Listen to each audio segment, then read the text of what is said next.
Hello, everyone. Welcome to our day before release comics review video. I'm Jason, I'm Andy. and we're with Infinity Flux Comics out of Chattanooga, Tennessee. Every Tuesday, Andy and I divide up the new comics that have arrived. We read through as many of them as we can. We try to go over the ones that we think people are going to care the most Mhm. about. And we do this review show where we try to tell you sort of more than you're going to learn in just the solicitation notes.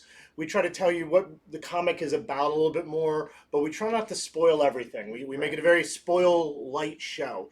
We will mention first appearances, reasons for people to possibly spec on the comics, but it's more about what the comics really are about hmm and who they kind of call to. Right. So, pretty big week, I would I was say. about to say, I read so many, I feel like comics are oozing out of my ears now. I've absorbed so much of them. Well, I mean, you read King Spawn, which pretty much is like capsizing the whole industry right now with how many Yeah. they had to print. In fact, I should mention, our comics arrived sometime between Friday and Monday. This time they arrived this morning. Yeah. We all got here bright and early and we bagged the board, we got them ready. So if your store, wherever you shop, we know people watch us hmm all over the country. In fact, we have people watching us in other countries, I believe. Wow. Um, if your comic shop is late on your comics, don't blame them. There is a breakdown hmm somewhere. I don't know if it's the printing or what, but they got us our stuff late. Anyway, we'll have our stuff out tomorrow. They're slow because of printing all those King Spawn. That's what I was Yeah. saying. They're That's what I waiting was for Todd saying. McFarlane. His arm's getting tired signing all those So copies. is that the first one you're going to review? That's the first one I'm going to All right, well, review. let's get started. So, King Spawn #1. This was one I had no idea going into what it was going to be about. We had Spawn Universe that was kind of the launching pad for this new Spawn Renaissance that was coming. That we know multiple books that we're going to be getting, but the first one is King Spawn. So, I mean, it's a dark cover on the Yeah, screen. It's like you can barely kind of see see that. Spawn poking through there. This is surprisingly, I mean, I guess the cover should give me the idea. Darker than I was expecting. Spawn has always kind of walked the line of it's dark, but it's like 90s cool dark. Kids love chains. Kids love chains. That is essentially what this is. But this one actually starts off with a pretty horrific thing that happens. That's kind of a catalyst, what it feels like for some of the events that are going to be happening in the book. So a really horrible thing happens, and Spawn is convinced that it is tied in with kind of his realm of angels versus demons and all of that, even though there's no real proof to it. He's got a feeling. But he's got that old Spawn hunch Spawn senses are tingling. that he uncovers a clue. Now he has to go find people who can interpret that clue. He knows a lot. He knows a lot, but he doesn't know. He can't read all of the ancient writings and everything. So that just gives you a little teaser as to what he's doing. And if you read the solicitation for #2, you know where it's heading. Oh. But for those who haven't, I won't spoil it because I think it's a pretty fun reveal at the end, like where this is heading and also where the title King Spawn comes from. That was another big That's what question I've I been waiting to had. find out. I'm going to read that later. I think we have a lot of the idea of King Conan, and with that, it's like okay, it's a jump in time. He's now the ruler of something. I'll just say maybe he doesn't give himself that title. Interesting. So you'll have to read it to find out. The other really cool thing that I did not know going into this, clearly I picked it up and was like, this is a heavy book.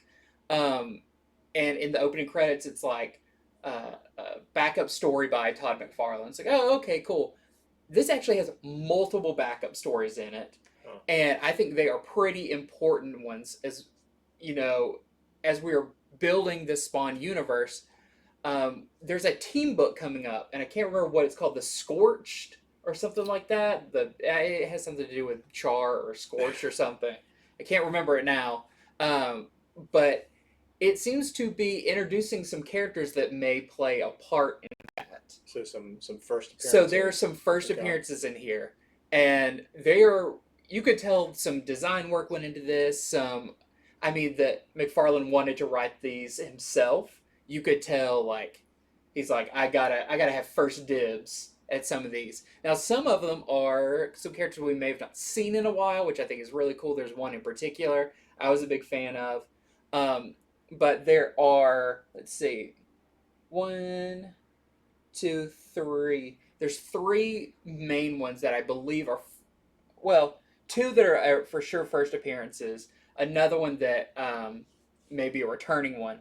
But there's also one more story at the end that picks up from the end of Spawn Universe with Gunslinger Spawn, which is awesome. He just oozes cool. Yeah. He's like undead Clint Eastwood. I mean, super awesome. But in the Spawn Universe, number one, we saw like he was dead for a long time and he was finally getting up after he's laying in the woods for so long. This picks up right after that and gives us a good introduction to what will be the next big one to come out, which is Gunslinger Spawn, I believe, in October.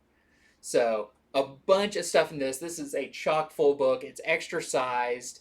Let me see how much the price on it is. $5.99, but I did check, and King Spawn after this issue is also going back to being $2.99. $2.99, which is such a cool thing. You feel like you can get all the Spawn and not break the bank. So you spend a little bit more for this one, but I mean, you get essentially what some other companies would charge as a $7.99 to $9.99 issue with just tons of content. So I really liked King Spawn number one. I was surprised how dark it was, how kind of brutal it was. Not super violent, but just subject matter and everything was pretty dark. But it's Spawn. You gotta do this. This is also written by Sean Lewis, not Todd McFarlane. But I thought it was funny, and I mentioned it to you. One of the credits is Todd McFarlane did additional dialogue. So read it and look out. Try to find what words did Todd McFarlane choose to write in there. If you see the word baseball or something, that might have been him. But, of course, you couldn't have this without some... Yeah, let's see the variants. Big old variant covers. I'm going to wait for this one for last, because that one's super interesting. I believe this had a print run of like 600,000. Yeah. That's amazing. That's great. That makes even me the ratios happy. Were huge. That makes me happy for Todd, for comics in general. Yes. That's just great that our medium, we still have those big print runs. Wait till the next issue where he puts that as a banner at the top, like, sold this many copies. So we have a really awesome David Finch cover.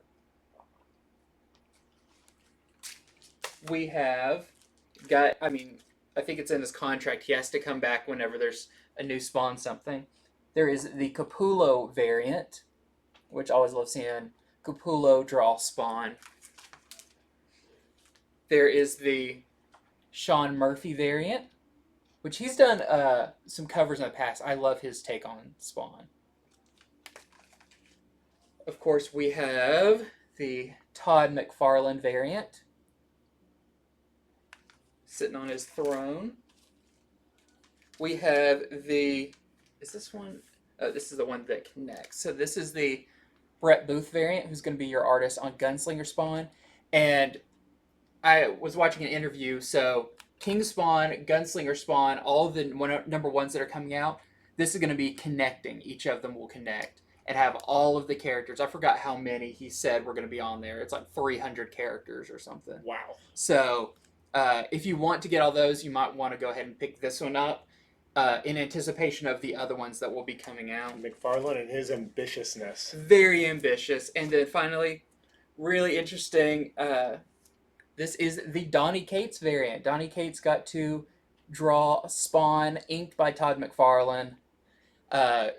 Probably because he did Kids Love Chains and crossover. Yeah. Todd's like, you can do whatever you want. You gave me a call out. Those two have a nice little bromance going on over their love of comics. I would love to see Donny Cates do some stuff with Spawn. So, yep, that is just some of the tons of variants there are. These are the ones we have. These are all cover price, so definitely want to check that one out. All right, so from Marvel, I am proud to announce there is a new Darkhawk. Darkhawk number 1. I've been waiting for this since 1991. I was 12 years old. I'd only been in the comics for maybe about 2 years. My dad took me to the store. I bought Darkhawk #1. I thought his design was awesome. I was only able to pick up, I think, 3 comics anytime I went. And so that was one of the ones I grabbed because of his design. I thought it was going to be my Batman #1. That by this time I'd be retired. You weren't the with only all one, my I don't think. money on it. So anyhow, I am really happy that Marvel is giving Darkhawk another series. So thanks to Marvel, thanks to Kyle Higgins, the writer. Mm-hmm. Now, let me tell you a few things about this. First off, this is not Christopher Powell. So Christopher Powell is the Darkhawk from the 90s and all the way up until now. I don't think there's ever really been another Darkhawk. This is a brand new character. His name is Connor Young. And the first thing to know is that Connor Young doesn't even know he has a power yet in this. So he is a high school basketball star, and his life is going really well, except he starts having sort of these fits, these sickness fits, that it almost looks sort of reality bending, where the art will morph him a little to show you what he's feeling on the inside. He doesn't know what this is. Well, later in the issue, after receiving some very bad news, he comes upon some people in distress, and a transformation occurs. That's the most I can say. But what I will say is, by the end of the issue, you still don't really know why is he a Darkhawk, and you also don't know how he got the powers. Why is he? Nor do you know this new Darkhawk's power set. I have a feeling that he's going to have different powers.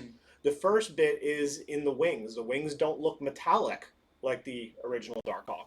Now, of course, the original 90s Darkhawk, they kept changing his power set. Yeah, he went from being Earth-based to space-based. Correct. He went all over the place. At first, all he could do was glide, then eventually found out he could fly, then he could eventually go from planet to planet.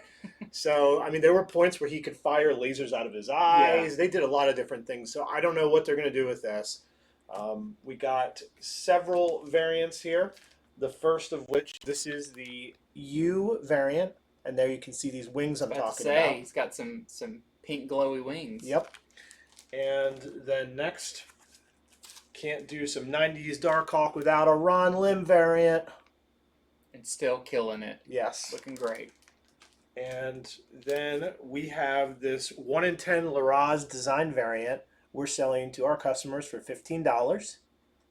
I think the design variants are really cool when it's a new character. Mm-hmm. I mean, it's Darkhawk was somebody else, but he is a different Darkhawk.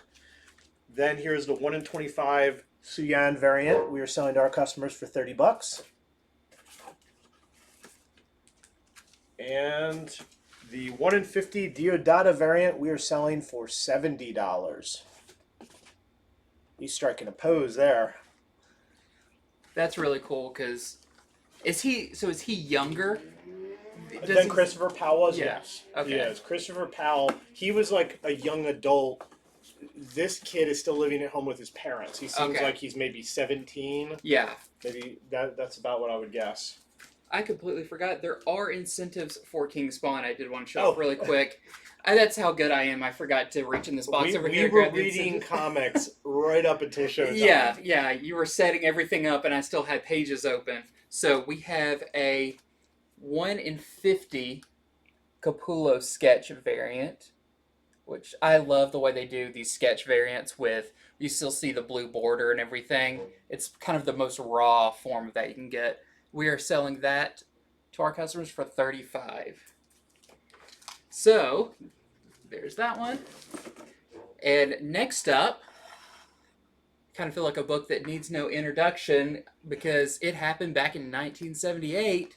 It's Superman 78. It's such an interesting idea. You know, with them doing the Batman at 89, you almost think that they would do that and then see how it goes. But DC's, they're all in on these. Yeah, just wait till we get to comics. like Green Lantern 2011 or something like that. I don't remember what year that movie came out, but I doubt they'll touch it.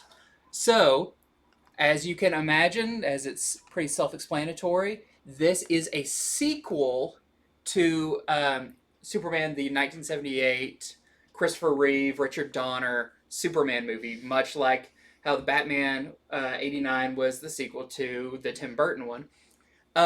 but this is really cool. So I think when we go into these, our biggest thought is like, how well do they nail the tone, the look, Right. the dialogue, everything. Like that's a I'd be a pretty nervous creator going into this because you have people who love these movies so much and they read one line, they go, that Christopher Reeve Superman would never say that or whatever. Right. So, or that doesn't look like him.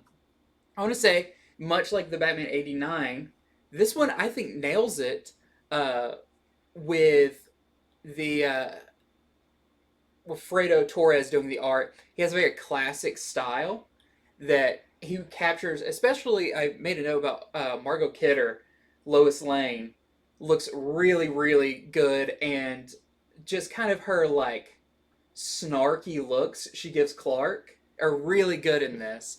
But in this, uh, the relationships are pretty much the same. Working at the Daily Planet, it's really funny because there's a moment where basically Perry White is telling Superman, "You've got to get me a really good story," and Clark's like, "What do you think? They're just gonna fall out of the sky?" And then of course a big thing falls out of the sky. It's kind of very classic, like the humor of the Richard Donner Superman. There was a lot of humor. There's a lot of humor in it, and that is here. Superman is making quips and everything. But not a spoiler, you see on the cover that the thing that lands is Brainiac.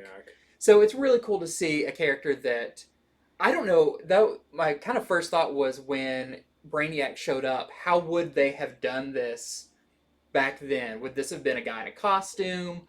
Would it have been stop motion? It's hard to tell, but it's the design of Brainiac in this still fits with what you could imagine that 1978 what they would uh, use as him. He's not the like big tendrils and everything scary Brainiac. He's kind of a more fun looking one. But this is a pretty quick read, but I think that's because the dialogue is so light and fun that it was easy to get through it, and you're not bogged down by any kind of deep, convoluted story. It is a fun Superman fighting Brainiac start to this series. Now, there's going to be more to this. This is a mini series, and Brainiac's not done. But I think if people are fans of, for one, the movie, but also just very classic Superman stories that feel like your maybe like 50s, 60s Superman stories, I think they'll really like this. I love getting back to a very classic version of Superman. So I highly recommend Superman 78. I can't wait to see what else they do with these things. I would love to see them, what's the Doomsday equivalent of this? Like they need to bring in all these crazy characters. And I know with Batman '89, we had people who we have never seen come in the shop, like people that probably don't read comics all the time, who bought it and really liked it. So I think these are also good to sort of draw people back into the fold of where these properties came from. Yeah, I could recommend this to, like my dad who only sporadically reads a comic, but he knows that movie so well and be like, you want to see what happens next? This is perfect for that. So highly recommend it. We have this awesome, I believe this is the Doc Shaner variant. Superman holding that crystal. And the stuff that's coming up with it, you can tell, because this starts with the destruction of Krypton. But if you know your Brainiac lore, he had a little hand in maybe grabbing something before it explodes. So you'll have to stay tuned to see what happens. All right. So I read Detective Comics 1042. This is the end of the Vile arc. At the end of last issue, Batman had gotten infected. We actually kind of learned that in the Huntress one-shot that came out even before that. So it's been building to, well, what if Batman gets infected by the Vile virus? And in this one, that is exactly where the story begins. And I will tell you, so we've seen the results of the Vile virus and what it leaves people as, but we haven't seen how it affects them, like the minute it happens and what the change is. They've been saving that for this climactic issue because you get to see what Batman goes through. and in all of its gory, horrific detail, it's scary. I mean, this arc that they've written, this is a horror arc, and you can see it the best in this issue. I mean, I was flat out reading it going, this is a horror here. Yeah. This doesn't feel like every Batman story. But of course, Batman's always fit in well with horror. I Yes. mean, the gothic theme and all that. I mean, he's been a vampire.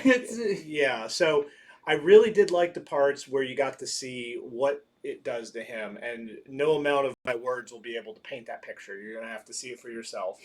Um, so, and an infected Batman, what would that be like? Because of course, when Vile infects people, they turn murderous. They start killing people and infecting them. So with Batman, with all of his effectiveness, who's going to stop him? Is Penguin and Mr. Worth, who are trying to get him, are they going to be able to stop an infected Batman? Not likely. So you get to see how all that how all that goes down. But by the end of the issue, it does wrap everything up. So something does have to happen to stop Vile once and for all. And that will be the end of the Vile arc, it appears. There is a backup story in this that is Red Hood and Deb Donovan as well, which was interesting, but it kind of pales in comparison to that major A story. So we have a Lee Bermejo variant. I wonder how many more Detective Comics he's going to be doing the variant for. I mean, I'm not tired of him. Yeah, no. Bermejo's incredible. He could draw Batman with his eyes closed. Yeah. So next, we have one that I can kind of guess what sparked this one, but this is Winter Guard, starring some of the supporting characters from the Black Widow movie, and I feel like this is a good primer, or you see the movie, or you love these characters but you haven't seen them in a long time. This brings them back into the fold. So this is Yelena Belova and Alexei, who, of course, you saw in the movie, going on a little adventure together. There is a little Black Widow in it, but this is mostly about them going back to Russia, and they have a special mission there. Now, neither of them are involved with the Winter Guard anymore, which is kind of the like Soviet version of the Avengers. And there's something they're trying to get. I won't give that away because that's kind of seems like what they're really building up to is going to be with that. But it's funny. I went into this being like, okay, this is about those two and their adventure. But the way they set up, I can imagine the next issue is going to be about what is kind of our villains. So there's a Winter Guard team that I'm not sure if we've ever seen this version of it. It's kind of like the Avengers where rosters change and everything. Right. I'm not sure if we've seen this team together as it is, but they're very interesting characters in their own right. There's kind of your there's like your Thor type character, there's your Captain America type character, but there's some very unique ones in this as well. I need to look up and see if any of them's their first appearance. I don't think so. I've kind of recognized all of them, but of course you got your is it Ursa Major, the giant bear?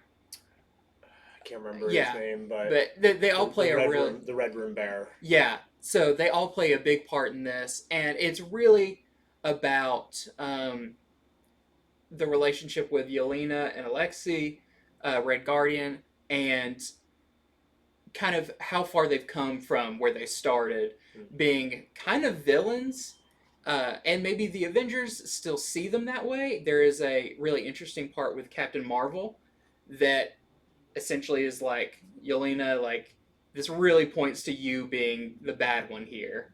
So if you're a fan of those characters and you want to read more with them, if you've never read anything with them, I don't know, I'm sure there's plenty of characters in this I've never actually read before, just known about. I think you'll really like this. The art's interesting. It's got multiple artists. There's kind of a prologue and then a main story. But the twist at the end where it looks like they're going seems really interesting. I won't give it away, but you'll have to read it and see that things are quite a bit bigger than what they seem initially. So we've got just your main cover. Of course, we have your Todd Knock head sketch. They should be called the disapproving head sketches. They all look like they're disapproving of you. And then we have the Lashley variant. Okay, I was very happy to check out Something is Killing the Children, number 19. We're still on the sort of backstory arc for Erica Slaughter and, her entering the House of Slaughter, her training, all of that. So I guess the most important thing to say about this issue, they keep expanding the different House of Slaughter character roster. Mm. And of course, this is set in the past, but it's easy to just have these characters come back later. And we know that there's another comic launching. So there are 2 character first appearances in this that I think are pretty important. The character names, what I'll tell you is it's Tybalt and Paris, which it's been a while since my Shakespeare class in college, but I believe those are both character names from Romeo and Juliet, Mm-hmm. if I'm not mistaken. So they are young trainees, older than Erica, but they're introduced in this issue. So I think that's an important reason to pick it up. Past that, we finally get to see in this issue exactly what went down when Erica's mother got killed and her family got killed, because it started. We've seen some of that when they did this flashback when they started a few issues ago. We got to where she was rescued, but we missed the part right before that. Mm-hmm. And Tynion, that was his plan. His plan was leave that thread dangling. So you get to see that because Erica's in her test, and of course her test has to do with overcoming her fears. So, and what's more of a scary situation than having your family get killed? Mm-hmm. So finally we get to see all that. Past that, this issue, there's not a lot of dialogue. There's a lot of great art instead, because we're in her mind. So that's generally what goes on in this issue. There is not a variant. The only variant, there's an incentive variant at 1 in 25. We don't have any more of, but that's it. Just the A cover and the 1 in 25 variant. Yep, still getting closer to that House of Slaughter, Yes. Enter the House of Slaughter miniseries coming up. And that's why I'm not surprised. Almost every issue, there's been some first appearances. That's why I've been grabbing a bunch of them. Mm-hmm. Yeah. They're like backdoor pilot characters that. Once they turn this into a show, like who knows who's going to be big. So next up is a book that I didn't know what to expect from, and it turns out this could be my pick of the week. I just thought this was pretty incredible. This is Echolands. Now I have to hold it like this because that is the way you read it.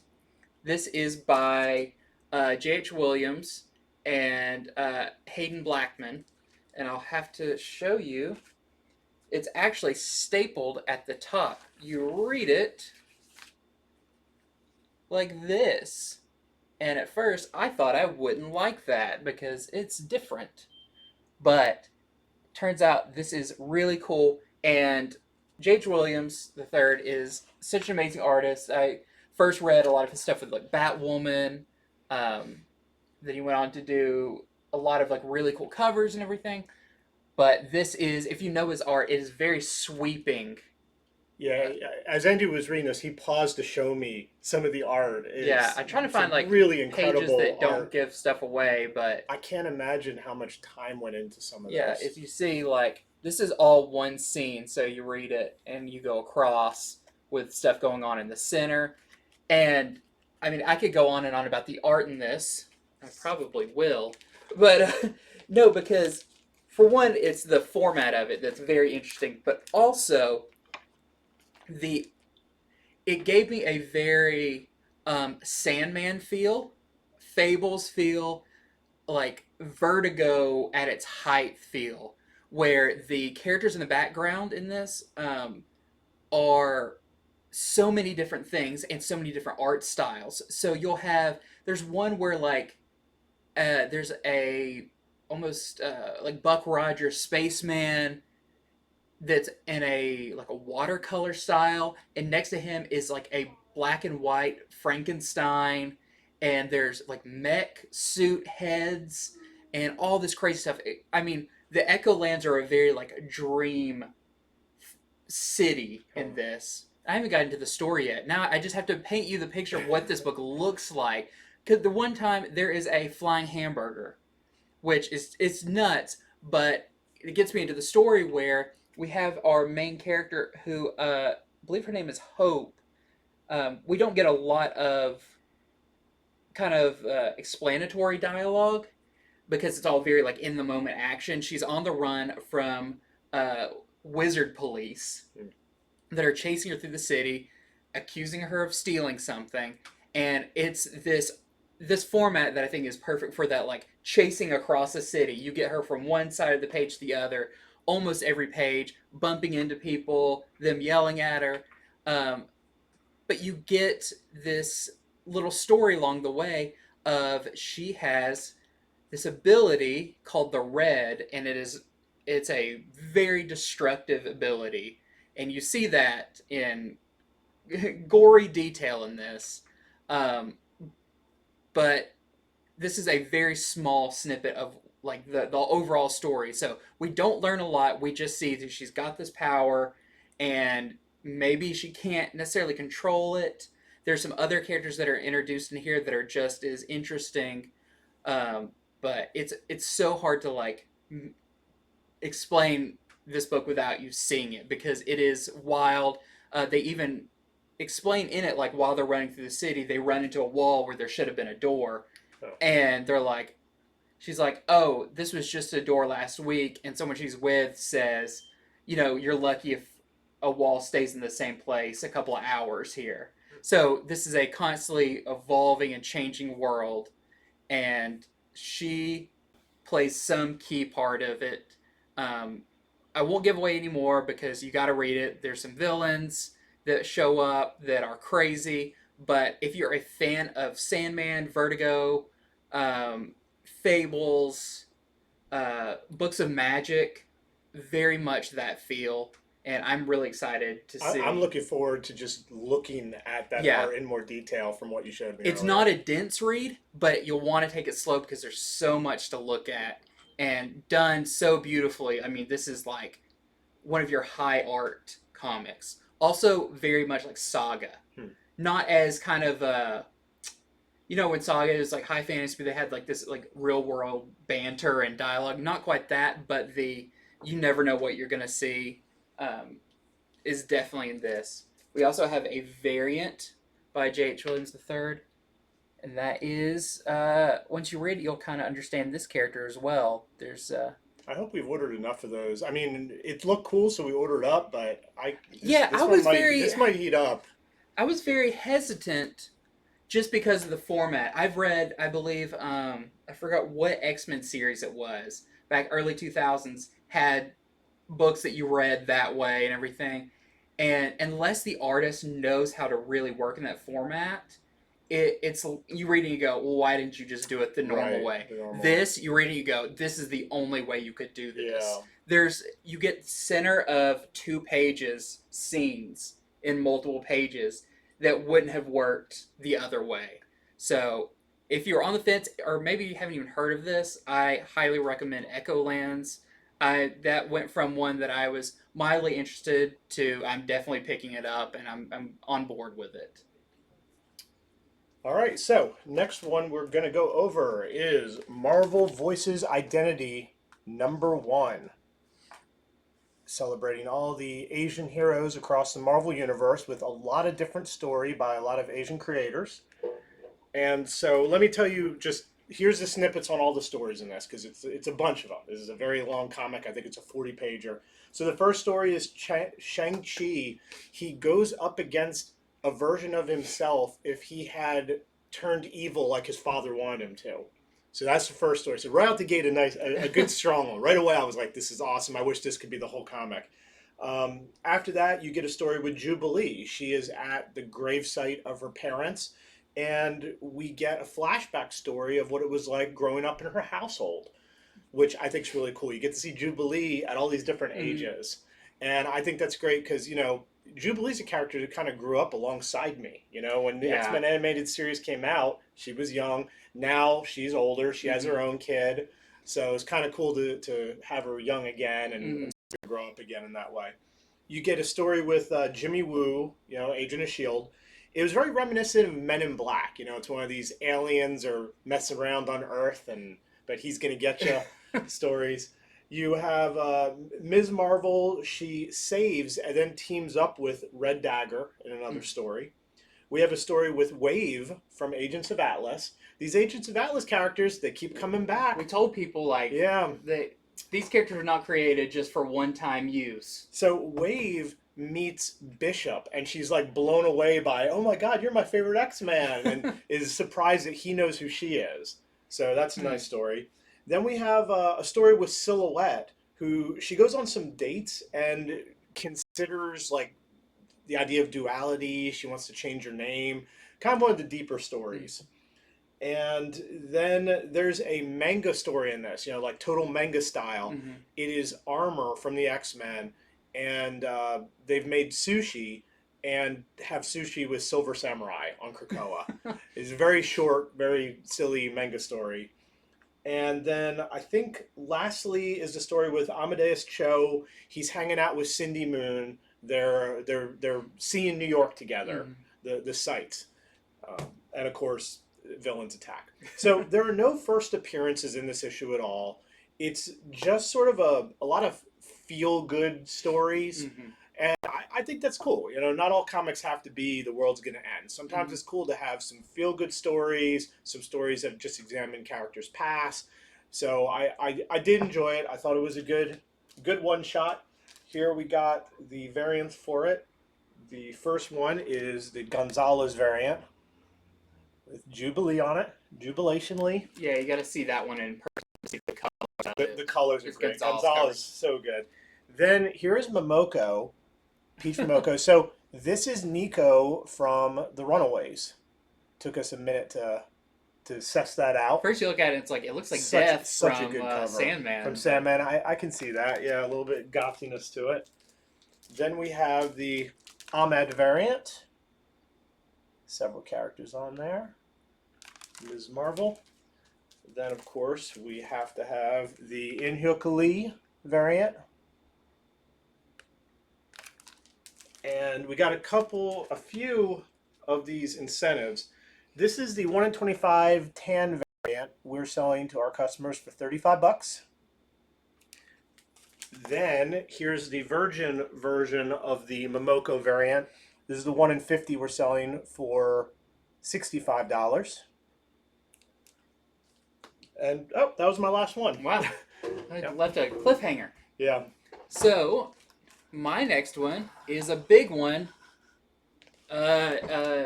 Dimensionally wise, this is Superman versus Lobo. This is a DC Black Label book in their prestige premium format, magazine size, and this one is by Tim Seeley, and the art is by Mirka Andolfo, which always happy to see Mirka Andolfo doing anything. And this is really cool because we haven't seen her on too much DC since she did a little bit on Harley Quinn. But this is definitely intended to be fun, over the top, clashing heads of Superman and Lobo. Alien versus alien action. I mean, surely Lobo has to cheat. Well, so there is a Superman goes to help this satellite that's messing up, and on another planet, Lobo is just chilling by the pool. Of course, being a jerk, kind of demanding a lot of the servants there. When a Dr. Semidia Flick shows up, and she is a biologist that studies the last living species from different planets. So of course you've got two of the most famous ones right here. Right. Yeah. And she is so excited. She sees Lobo. She's familiar with his race. And she, of course, has tons of questions for him.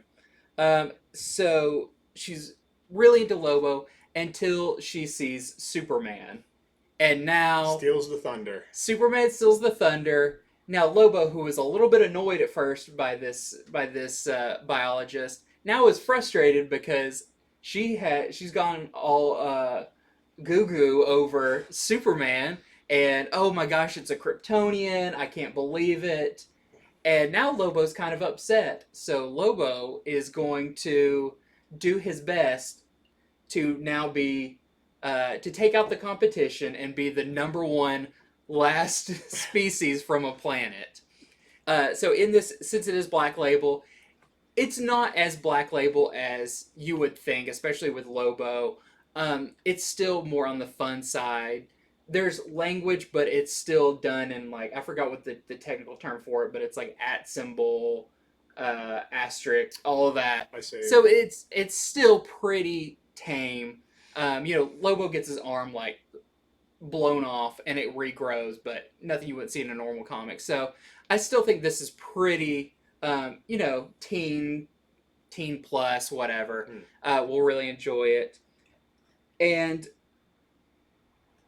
where it goes in a very interesting place at the end where I will only set up by someone maybe mistakes Superman for being the last, how do you say Lobo species? Zarnian. Mm-hmm. And Lobo for being the last Kryptonian.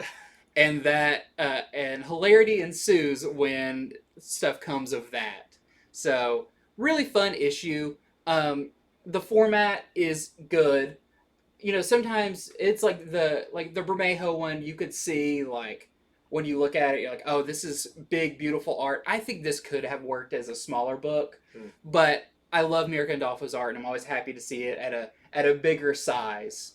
But this isn't like you have to read it any special way. It's it's just a fun story. It's only going to be a few issues long. Yeah, I'm surprised it's like Lobo. They put Lobo in a Black Label book. I'm surprised he didn't try to outdo what Batman did in Batman Damned. Yeah. No, I was surprised. I was waiting for something to happen, right. And it really was pretty tame for Lobo.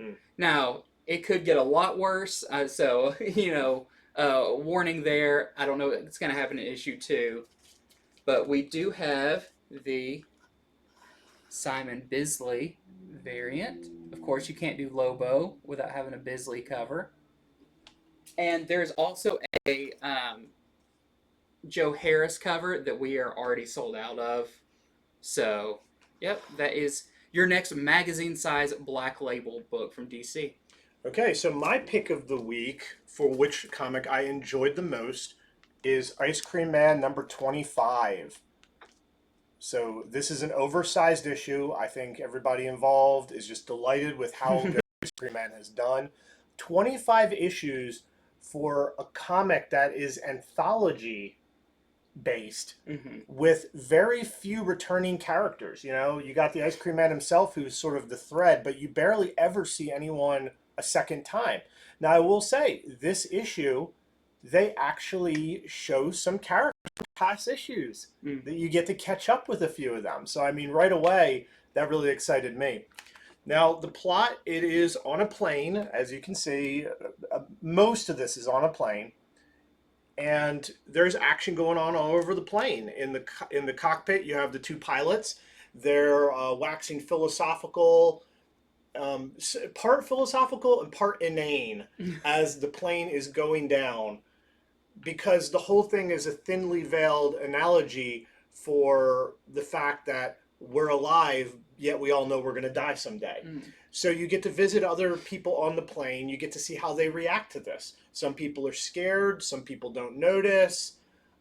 I think what W. Maxwell Prince is doing, it's done very, very well. It's really cool. It's neat to think, what character am I on this plane?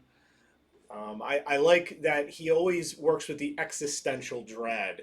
And this is a really good, really memorable issue.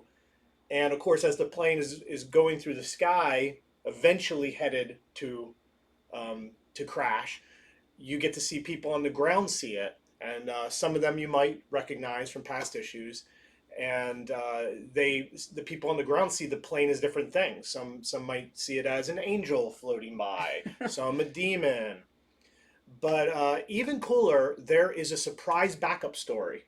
It's done by the same team, and it's in this mystical realm with all these mystical like creatures, some good, some evil. you just have to see it for yourself. But let's just say that right at the tail end, you may get to learn a little bit more about the Ice Cream Man himself. Wow. Yep. So that's a great tease right there. Yeah, it's a phenomenal issue. It really is. I wouldn't say it's necessarily the best jump on point, but then again, with Ice Cream Man being an anthology, you can kind of jump on Yeah. wherever. But this one is more satisfying if you've read some of the other ones. But if you missed a few, it'll be fine. I mean, there's not a lot of linear plot. So we have some cool variants. The first two were done by the interior artist and colorist, um, Moraz, Morazzo, who's our interior artist, and O'Halloran. So that's the first variant. And they also did the second variant, which that one, it can give you vertigo if you look at it for too long. And then we have one last variant. This is the Shimuzu variant. I really like that one. Making ice cream look disgusting. Yeah. Yeah. Okay, so my next one is following up with a series that ended quite a while ago. I was a big fan of. This is Spider-Man Life Story Annual #1. So Spider-Man Life Story, of course, was the first. Now they're doing Fantastic Four Life Story, but it was basically following Peter Parker Spider-Man's life in real time, and so kind of the first issue was pretty normal. He got his spider powers, but then it kind of had to spread out all the events of it. So Secret Wars happened when Peter Parker was, I think maybe in his 40s.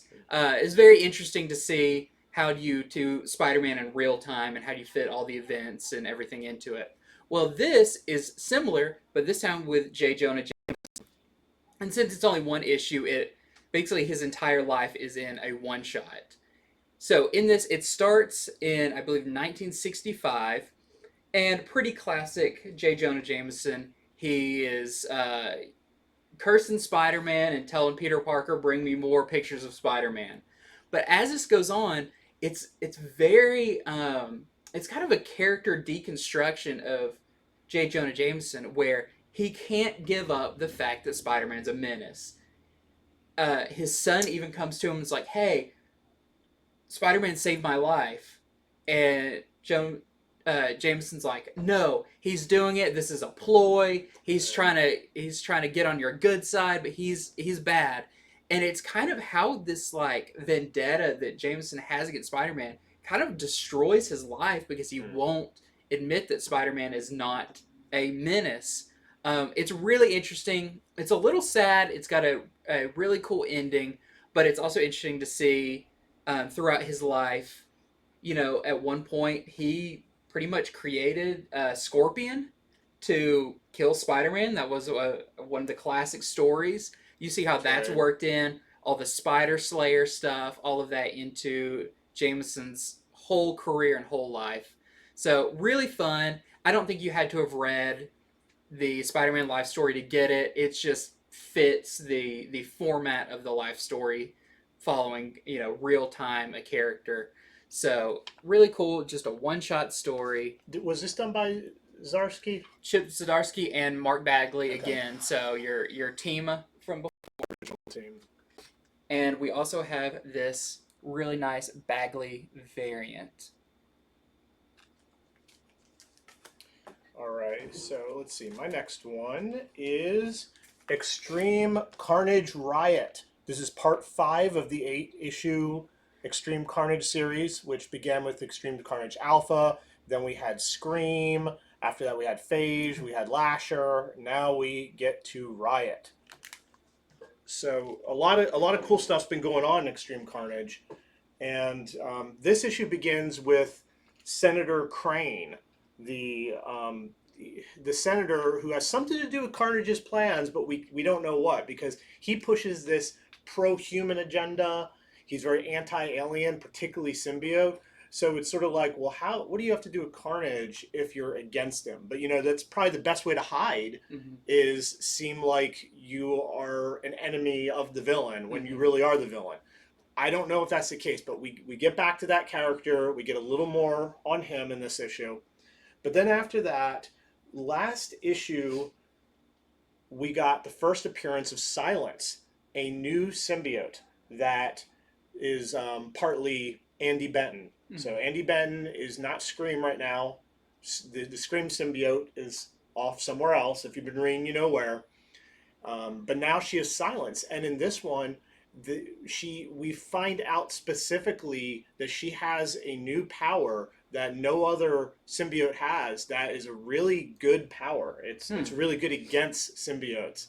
So I'm pretty excited to see what they do with this character if they keep Silence around. I don't know. I just feel like they're really building this character up. Meanwhile, Carnage is going cross country for some reason. We don't know why, but he even has his own cross country bus, which is as terrifying as you can imagine on the inside. We get to spend some time in the Carnage bus. Very scary, very brutal, very gross things going on in that bus. So there's actually not a lot of Riot in this issue. Riot is introduced. The main thing with Riot is sort of who is Riot and what position or profession is Riot in. So we get that towards the end. So that was a bit of a surprise at the end when it comes to that.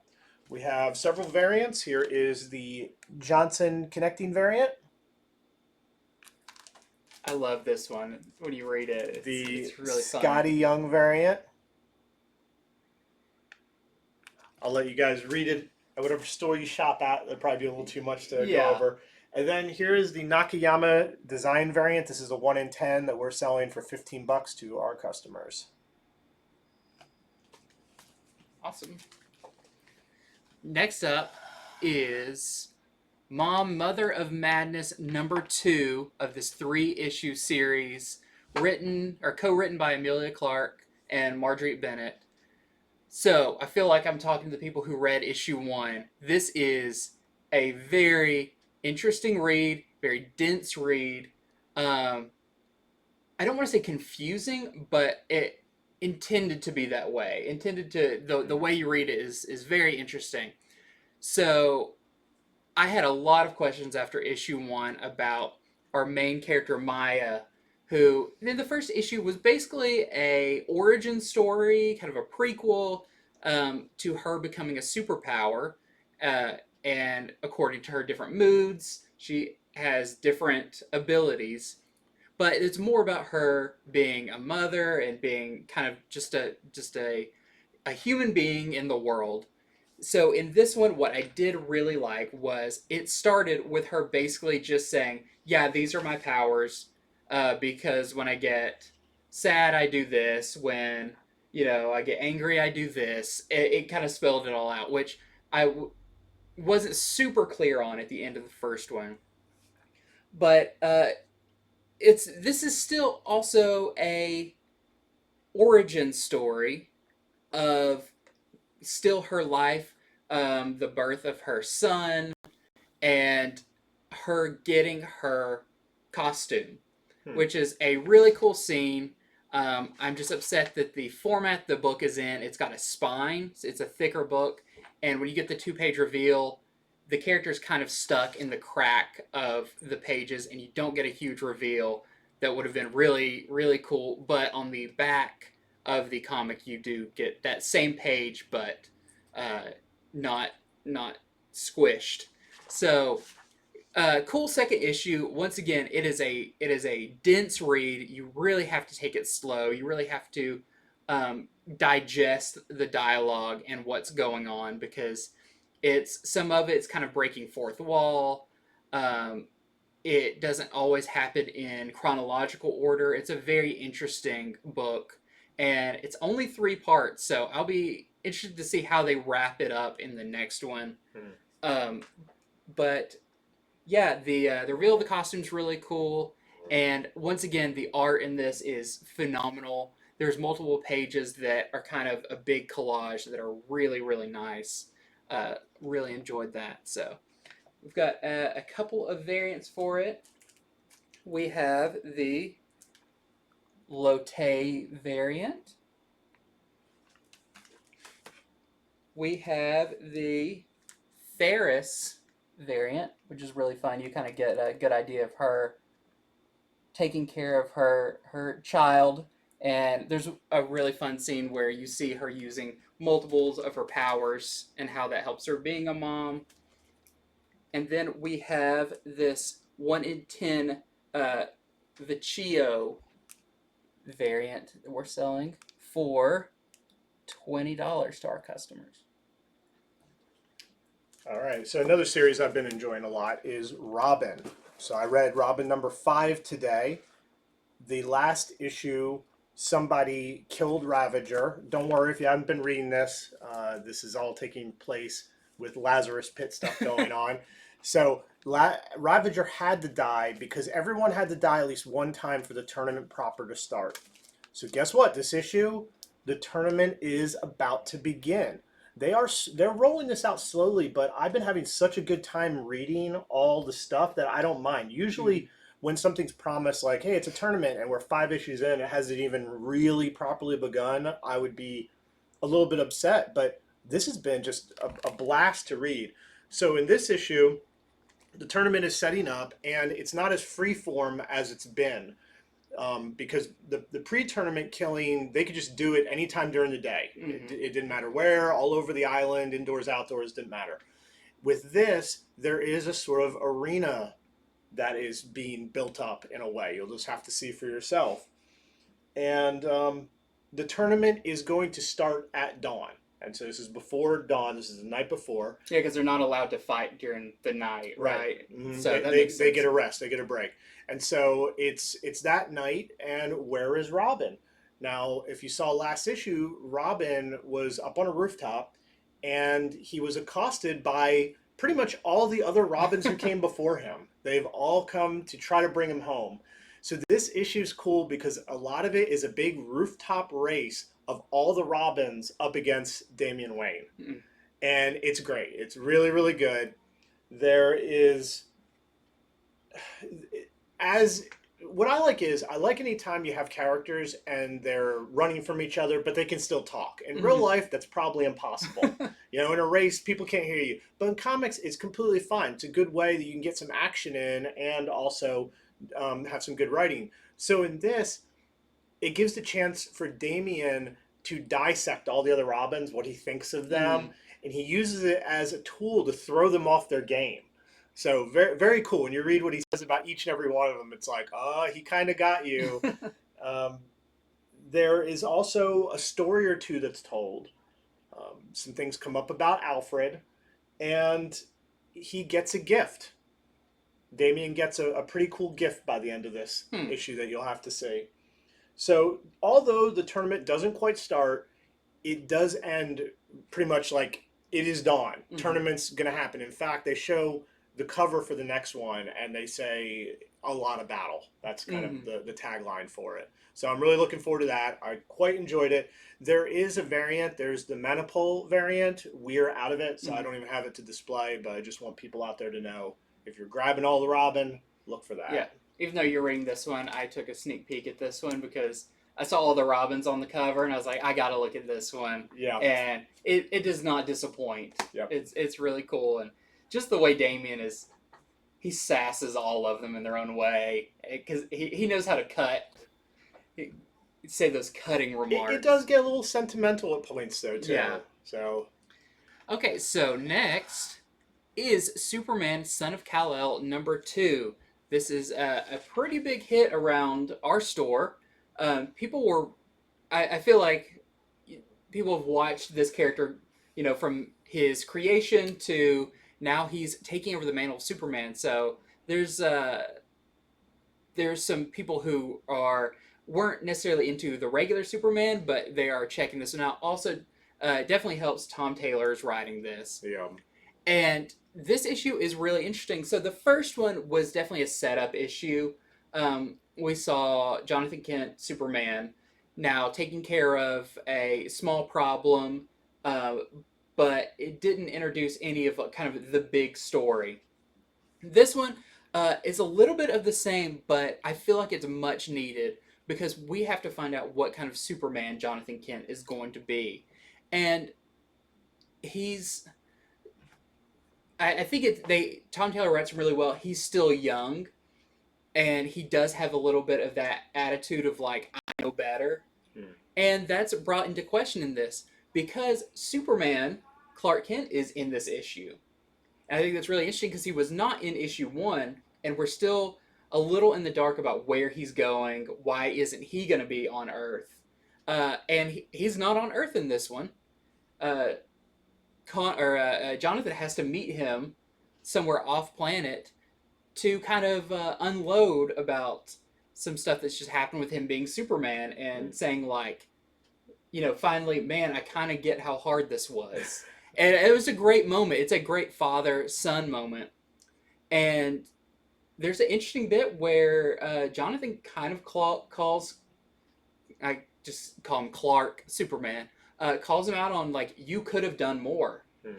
And Clark, Superman, has a great, like, comeback of, like, yeah, you're right, but also kind of explains himself. So you have the naive Jonathan learning, like, it wasn't so easy to be Superman, even with all these powers. Right. That doesn't solve all the problems. And that's further explored when Jonathan thinks he's doing something really good, thinks that he's doing a very Superman-esque thing, and when it plays out, doesn't get the results. Doesn't get the results he was hoping for. It doesn't get the reaction he was hoping for. So I think this is really good. I think they're still building up the we can't jump right into like now Jonathan Kent is fighting Brainiac or he's fighting. We still aren't 100% sure of what kind of Superman he's going to be, and I think this is Tom Taylor does a great job at playing that out, not stretching it out in a bad way, but being like, we need to take this time so you get to know this character. Also really funny because Clark gives Jonathan the keys, the house keys. If you know anything about the Fortress of Solitude and the key that unlocks it, it's really big and really funny. So you'll have to see that. It sounds very when you're explaining it sounds very kind of dour and a little political, but it has a lot of levity to it. Jonathan is a really fun character, and Clark also has a lot of reasons why he did what he did. So, really cool issue number 2. We've got a great In-Hyuk Lee variant of the whole family.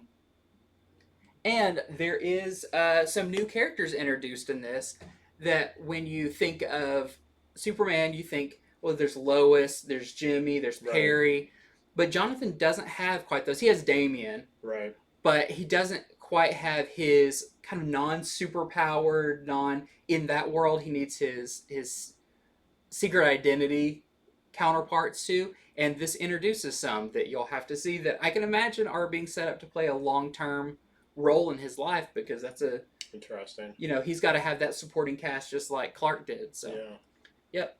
Superman Son of Kal-El number 2 was really good. All right, so I read Icon and Rocket number 2. So in this issue, a little time has passed from the first issue. In the first issue, we got to see how did Icon meet Rocket, and now they've been a team for a little while. Mm-hmm. You can tell they're used to each other. Rocket has her powers that Icon has given her. It's like alien tech, and she's been using it. And they've been just sort of cleaning up their neighborhood. Their neighborhood has a lot of crime. As you can imagine, just criminals with guns cannot keep up with them. I mean, Icon is like Superman powerful. Yeah. And so them cleaning up the neighborhood isn't a problem, except that not everyone's happy with how they're doing it and with having superheroes around at all. So you can, if you read this, you'll find out what are the arguments against them just doing this. Mm-hmm. But there's a secondary part of this, which goes into Icon's history. If he's so powerful, who's going to put him to the test? Well, there is a new villain in this I've never seen before. I'm pretty sure it's the first appearance of a villain who is old, very as in he's lived a long time, mm-hmm. like Icon. And he tells a story about Icon's history. Now, Icon came to this planet an alien, and he took the form of a black man who ended up he did grow up. It was a baby. He grew up. He was on a slave plantation, and the man is telling his story. The part that surprised me, and I can't reveal everything about this, but Icon apparently killed a historical figure. Like, this is a figure from our actual history. Mhm. He killed a historical figure to to partly help end the Civil War. I couldn't believe it. I was like, Yeah. wow, I can't believe DC signed off. Yeah, that's fine. Yeah. Not that it's that big of a deal. I mean, that's all a long time ago and all. It's just usually we don't have superheroes meddling in history Yeah. so much, especially like a straight out killing. But anyway, so this new villain seems to maybe have enough power to be able to take Icon down. So those were the most noteworthy parts of the book, in my opinion. We have a variant. This is the Doug Brightwaite variant. Cool. Next up, Amazing Spider-Man number 72. So I've been kind of reviewing this book off and on. It's definitely ending its, Nick Spencer's ending his run on Amazing Spider-Man. So a lot of it is more tying up loose ends, not a whole lot of like, oh my gosh, they just introduced a new character type thing. But I did want to bring this one up because some decently big things happen in this one, and stuff that took what we thought we knew about this run, especially Kindred, and turn it on its head. So there is a pretty interesting scene in this. You'll have to read to find out because it's a big spoiler if I gave it away. But there's also, earlier in the series, there was a moment that definitely harkened back to One More Day, which was a very controversial story in Amazing Spider-Man where he basically erased his relationship with Mary Jane and all of that to save Aunt May. And let's just say, and Mephisto was behind that. Yep. There is another deal that is put on the table in this one that could have big ramifications in the Spider-Man universe. We'll have to see, especially since Nick Spencer's run is ending. Is he setting stuff up for the future writers? Is this something he's going to take care of pretty fast? But pretty big stuff right here at the end of this run of Amazing Spider-Man. Only 2 issues left, 73 and 74. And it sounds like they're really setting up for some interesting stuff coming up. Want to show the awesome variants as well. So, of course, we have the Marvel Handbook variant, this time with the Vulture. And love this one. This is the In-Hyuk Lee Silk variant. So really nice. Love that redesign of Silk. Really cool. But yeah, really interesting issue of Amazing Spider-Man. I wish I could say more about it. It would give too much away. But some pretty big things are brewing right here at the end of this run. All right, so I read the latest issue of Thor. This is Thor number 16. I'm happy to say that this issue begins going back to that vision that Thor had several issues back. More than several, feels like. Yeah, it was a while ago. But Thor had that vision of Thanos with the hammer, with the Infinity Stones in it. This issue starts off back with that vision. I can also say that Black Winter is at least mentioned in this issue. Everybody's worried that that was gone for good. Yeah, because Black Winter is the one who gave Thor that vision that allowed Thor to see that. So it starts off with this. That's what I can say. So it looks like Donny Cates has not forgotten that. He might ramp that all back up, and I mean, I think he'd be pretty foolish not to. Mm-hmm. I mean, everyone saw that and just, kind of lost their stuff over it. So also in this issue, Thor and Odin come face to face finally. They have not come face to face in some time. And the return of another Asgardian character, a major Asgardian character's return, who might have originally come from a whole different publisher's universe originally.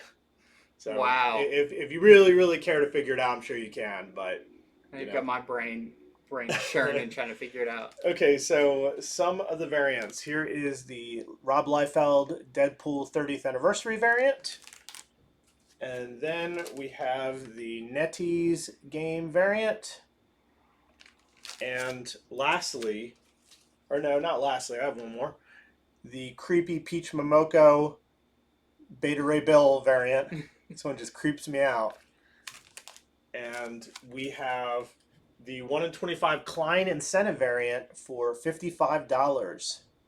That's an homage variant. Mm-hmm. So that Incredible Hulk issue. Yeah, I think people have really been digging this one. Awesome. Well, my next one is your Star Wars update for War of the Bounty Hunters. This is Darth Vader number 15.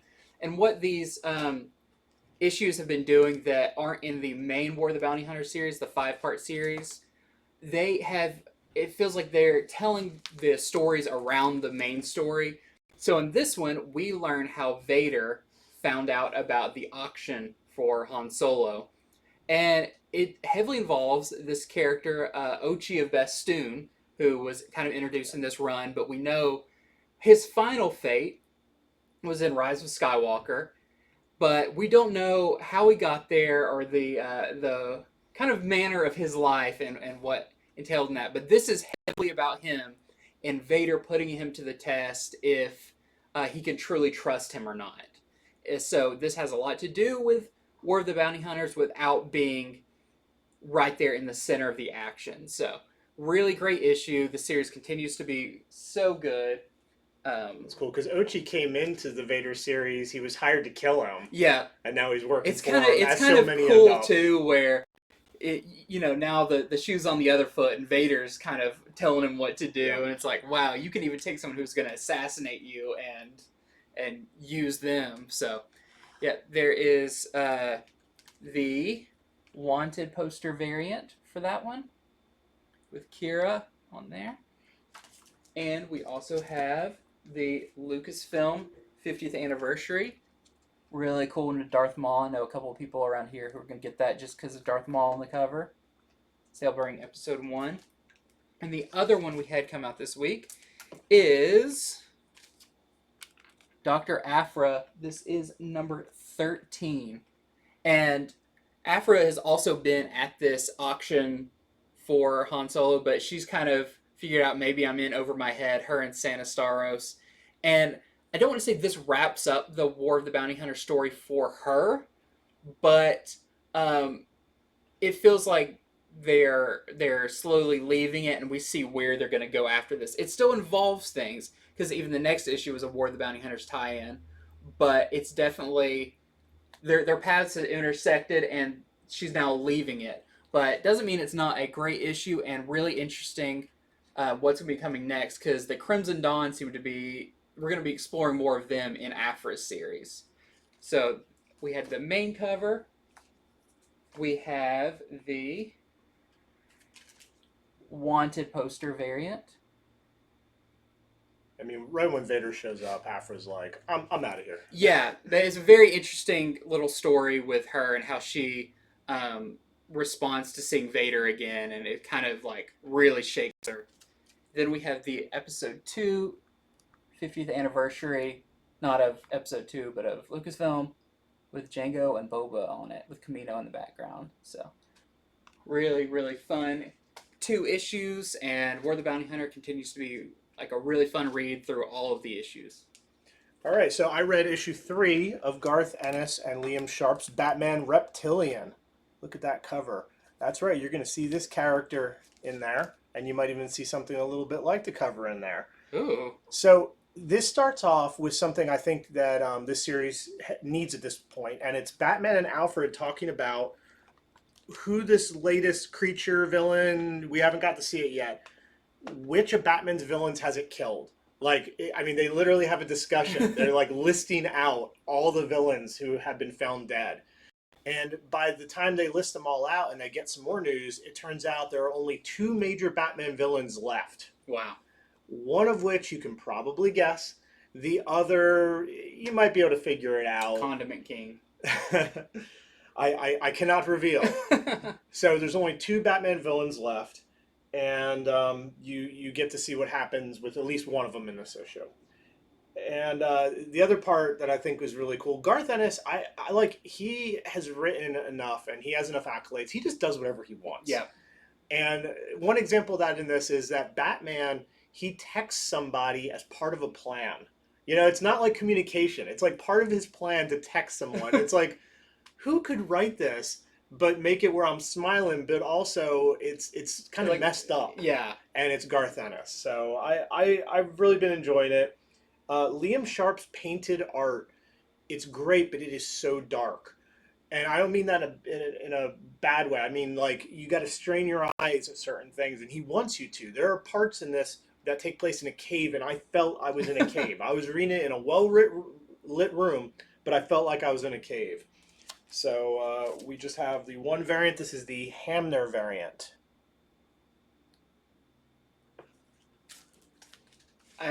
Probably spoiler to ask, do we find out any more about the Reptilian character? A little bit is hinted at, Okay. but no.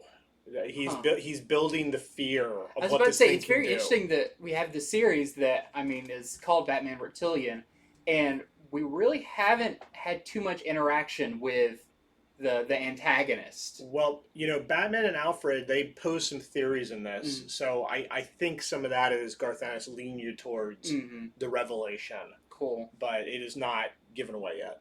Nice. Okay, so next up, I gotta figure out where I am. Okay.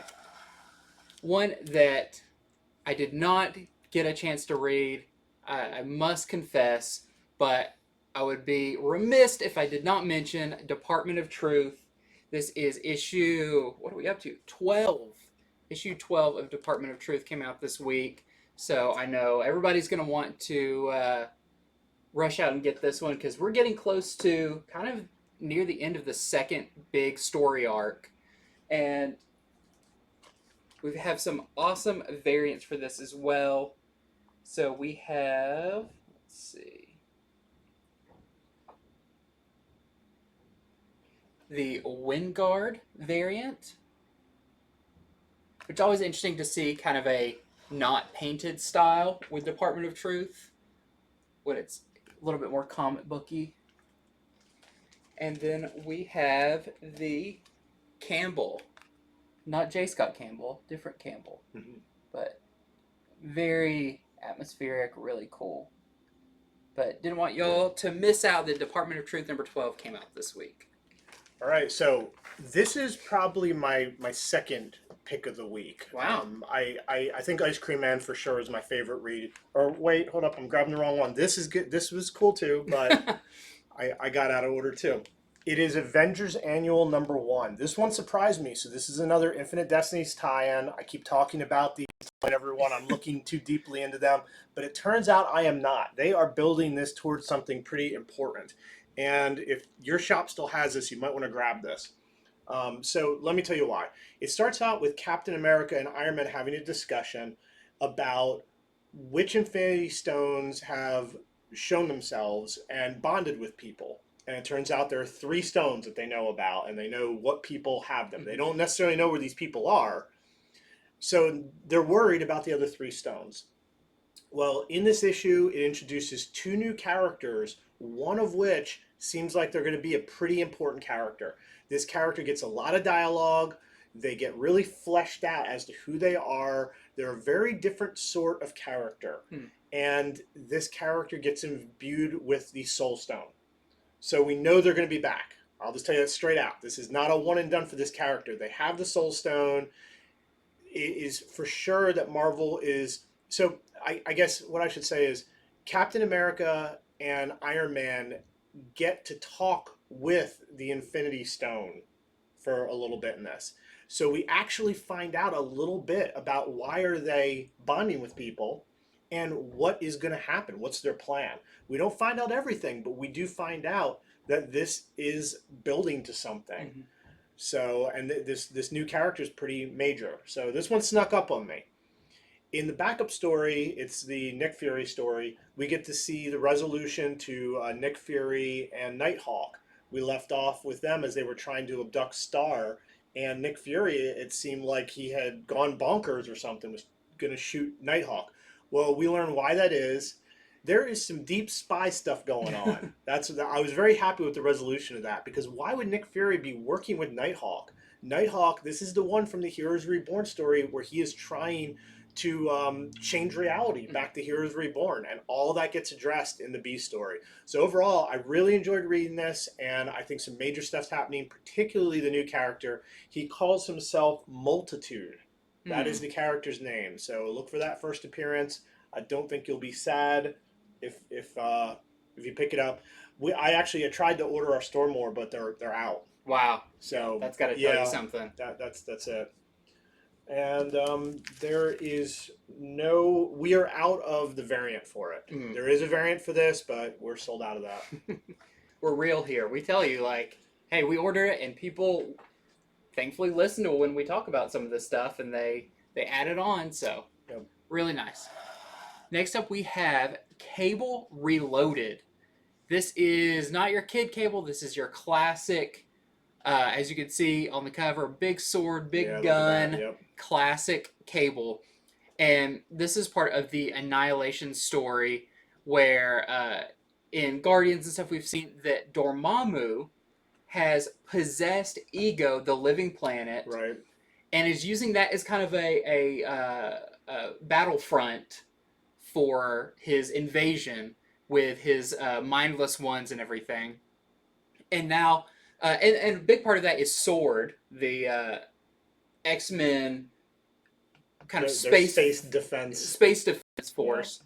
Yeah. And Sword recruits Old Man Cable to do a mission.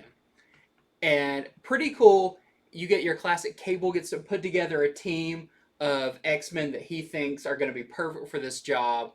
And the job that he's going to do, I don't want to give it away because... it's really funny because it is so Cable. It is so 90s and kind of a... let's say an equivalent would be if Deadpool went out to find a giant pouch. Now, what's the Cable equivalent? And that's what he is going to find. He gets basically recruited by Rocket Raccoon, and they have some really fun dialogue. I mean, them and their weapons alone, like, that's cool. Yes. So, the team he puts together is super cool, and I feel like we are going... He kind of throws some shade at Kid Cable, which is really funny, but I think we're also going to be getting some more of this classic Cable coming up, given the story and where they're kind of bringing him back into the fold of what's going on. Art's really fun. I just love... Cable's one of my favorite characters. I love seeing him back, especially this grizzled old one with the huge shoulder pads and everything. Really fun issue, and a good one-shot. I haven't read all the parts of Annihilation. It catches you up pretty fast on it. You only need to know kind of the main Dormammu and Ego part to get the idea of it, and then you jump right into this action-filled story with Cable. So really, really cool one shot. And we also have, of course, even if it wasn't Deadpool's 30th anniversary, we would still get a Rob Liefeld cover with the two best buds, Cable and Deadpool. Almost said Dable and Kedpool or something. Cable and Deadpool, the Rob Liefeld variant. All right, so I read The United States of Captain America #3. In this issue, Cap and Falcon join up with Joe Gomez. He is the Captain America for the Kickapoo tribe of Native Americans. You see him on the cover right there. So, also in this issue, the sniper who has been attacking them attacks them again, and their identity is revealed. So you'll find out who the sniper is, and fairly major Captain America character who we haven't seen in a while.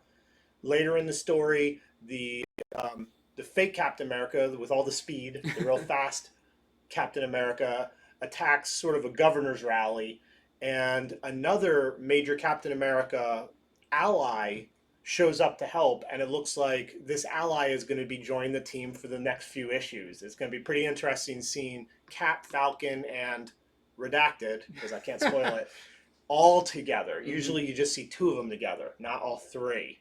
That's my hint. They'll bouncing shields off each other. Yeah. Then there's the secondary story where you get to they always do the secondary story on the new captain character, so you get to see Joe Gomez. He has a story about how he met Captain America one time previously. And so here is the Coulter design variant. And this is not an incentive. This is just open order. Wow. Yep. I don't know if has that been true of all of these? Yes, I think so. For I like this it. one. Just a lot of other series when they do the design. It's yeah, I like that because I really like the design covers. Mm-hmm. Next up, Alien. This is number 6. I should have realized that because this is the last part of kind of chapter 1 of the Alien story. And I am happy to say what is on the cover actually happens in this. This is a scene I've been excited about happening. We have our Alpha alien, this kind of new version of an alien that's kind of all souped up and everything. We get an actual confrontation with it. We get to see it, and it's in it completely. Really cool. Also, there is some lore kind of dropped on us about that mysterious female alien that we saw early on in the series, and maybe what she is and where we may see her again. So I'll say that. But yeah, this wraps up the first chapter, so we'll probably be getting a collected edition of it soon. So I highly recommend going to pick up the issues or wait for the collected edition, because this has been really cool. A great first chapter. And of course has a little cliffhanger at the end. That's your little what would be in an after the credit scene or whatever. Your hand coming out of the grave. I hope we see a shadow, and it's obviously the shadow of a predator, because Marvel's almost done with the legal problems. I really hope so. But no, great final issue to this first story arc, and some great variants for this one as well. We have it seems like they all wanted to take on this new alien. This is the Lionel U cover with that alien on there. And then we have the La Roca. Really scary. I mean, your best way of getting away from this alien is go through a slim door. He's not getting through there unless he just powers his way through, but that headpiece is not space efficient. Okay, my last review for today is Black Widow number 10.